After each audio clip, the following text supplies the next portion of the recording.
ఉషోదయం ప్రేమించు కాపరి ఉషా కిరణాలు ఉదయకాలపు వాక్య ధ్యానమునకు మిమ్మల్ని ఆహ్వానిస్తున్నాం. ప్రార్థన. పరిశుద్ధుడైన యేసయ్య, ఈ ఉదయకాల సమయానికై వందనములు స్తోత్రములు చెల్లించుకుంటున్నాం. మమ్మల్ని ప్రేమించి ఈ ఉదయకాలమున నీ కృపను అనుగ్రహించిన విధానాన్ని బట్టి స్తోత్రములు. తండ్రి, ఈ ఉదయకాలమున నాతోనూ కార్యక్రమం ఆలకిస్తున్న ప్రతి ఒక్కరితో మాట్లాడము. నీ వాక్యంలో ఉన్న నాయన శక్తిని పొందుకొని నీతో నడిచే కృపను దయచేయమని యేసు పరిశుద్ధ నామమున అడిగి వేడుకుంటున్నాను పరమ తండ్రి, ఆమెన్. ఈ ఉదయకాలపు వాక్య భాగము కీర్తనల గ్రంథము 32వ కీర్తన మొదటి 2 వచనములను చదువుకుందాం. కీర్తనల గ్రంథము 32వ కీర్తన మొదటి 2 వచనములు. తన అతిక్రమములకు పరిహారము నొందినవాడు, తన పాపమునకు ప్రాయశ్చిత్తము నొందినవాడు ధన్యుడు. యెహోవా చేత నిర్దోషి అని ఎంచబడినవాడు, ఆత్మలో కపటము లేనివాడు ధన్యుడు. ఎవరి అతిక్రమములు క్షమించబడ్డాయో, ఎవరి పాపములను ప్రభు మన్నించినాడో వారు ధన్యులు అని మనము చూడగలము.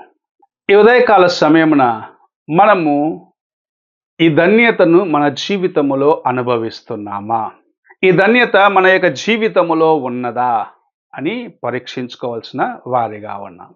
నీ జీవితములో నీవు చేసిన ప్రతి బలహీనతను ప్రభు తుడిచివేసినాడు, కడిగి వేసినాడు అన్న విశ్వాసము నీకున్నదా? ప్రభు తన రక్తము చేత నన్ను విమోచించినాడు, నేను ధన్యుడను అని నీవు చెప్పగలవా? అలాగూ చెప్పగలిగినట్లయితే నీవు నిజముగానే దేవుని కృపను నీ జీవితంలో అనుభవిస్తున్నావు. నీకన్నా ఆశీర్వదించబడిన వ్యక్తి మరి యొక్క వ్యక్తి లేడు.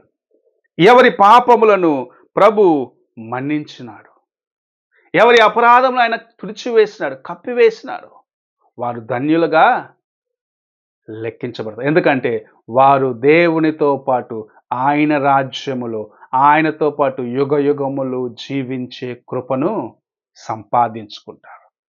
ఆయనతో పాటు జీవించటము, ఆయనతో పాటు యుగ యుగములు ఉండటం అనేది ఎంత గొప్ప ధన్యత అని మనము ఊహించలేము.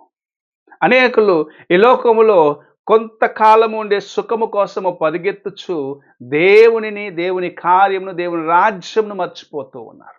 మోషే జీవితంలో చెప్పబడుచున్నది, ఫరో కుమార్తె యొక్క కుమారుడు అనిపించుకునే దానికన్నా, అల్పకాలపు పాప భోగముల కోసము ఆశించేదానికన్నా, నిత్యమైన రాజ్యమును తెలుసుకున్నవాడిగా, దేవుని బిడ్డలతో శ్రమ అనుభవించేదానికి, దేవుని యొక్క రాజ్యంలో తాను కూడా ఒక దినము వారితో పాటు ఆనందించాలని ఎరిగిన వాడిగా దేవునితో నడవటం మనం చూస్తూ ఉన్నాం.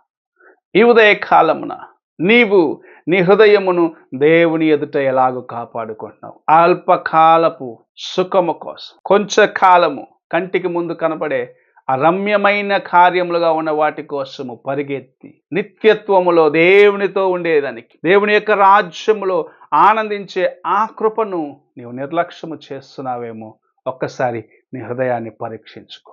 కీర్తనాకారుడు చెప్తున్నాడు, ఎవరి యొక్క పాపములు క్షమించబడ్డాయి, ఎవరి లోకములో ఉన్న కార్యముల నుండి విడుదల పొందినారు, పాపముల నుండి, పాప శిక్ష నుండి విమోచన పొందినారో వారి ధన్యులు అని సెలవిస్తూ ఉన్నాడు.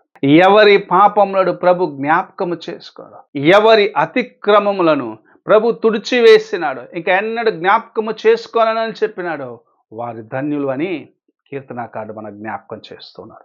ఆ ధన్యతను సంపాదించుకునేదానికి, ఆ కృపను సంపాదించుకునేదానికి ప్రతి దినము మనము ప్రయాసపడవలసిన వారిగా ఉన్నాం. నీ కోసము, నా కోసము ప్రభు చేసిన యాగమును జ్ఞాపకం చేసుకుంటూ ప్రతిదినం మనం పరీక్షించుకొని దేవునికి ముందుగా జీవించవలసిన వారిగా ఉన్నాం. ఆయన సహాయంను పొందుకున్న వారిగా, ఆయనతో నడవలసిన వారిగా ఉన్నామని దేవుని యొక్క వాక్యము సెలవిస్తున్నది. నీ పాపములను ప్రభు క్షమించిన నమ్మకము నీకుందా? ఆ నిర్ధారణ నీ జీవితంలో ఉన్నదా? ఆయన నిన్ను క్షమించినాడు, నీ పాపమును తుడిచివేసినాడు, ఎన్నడూ జ్ఞాపకము చేసుకున్నాడు, నా పేరు జీవ గ్రంథంలో ఆయన లిఖించి ఉన్నాడన్న విశ్వాసము నీలో ఉన్నదా? అలా ఉన్నట్లయితే నీవు ధన్యుడవు. లేని ఎడల సంపాదించుకున్నదానికి ఈ దినమే ప్రయత్నించవలసిందిగా దేవుని యొక్క వాక్యం సెలవిస్తూ ఉన్నది. ప్రార్థన చేసుకుందాం. పరిశుద్ధుడైన యేసయ్య, మాకు అనుగ్రహించిన ఆయన నీ యొక్క కృప కొరకు వందనాలు. నీ ధన్యతను బట్టి మేము నాయన పాపము నుండి విమోచించబడ్డ వారిగా, నీ యొక్క కృపలనైనా సంపాదించుకునే వారిగా జీవించుటకు సహాయము చేసినందుకు వందనాలు చెల్లించుకుంటున్నాం. ఈ ఉదయ కాలమున మా పాపమును క్షమించిన దాన్ని బట్టి మేము ధన్యులుగా ఉన్నామని గ్రహించుకుంటూ నీతో నడిచేదానికి, నీకు సమీపముగా ఉండేదానికి సహాయము చేయమని యేసు పరిశుద్ధ నామమున అడిగి వేడుకుంటున్నాను పరమ తండ్రి. ఆమేన్. తండ్రి అయిన దేవుని ప్రేమ, కుమారుడైన క్రీస్తు కృప, ఆదరణకర్త అయిన పరిశుద్ధాత్మక సహవాసం ఎప్పుడును ఎల్లప్పుడూ తోడై ఉండి సదాకాలము నడిపించునుగాక. ఆమేన్.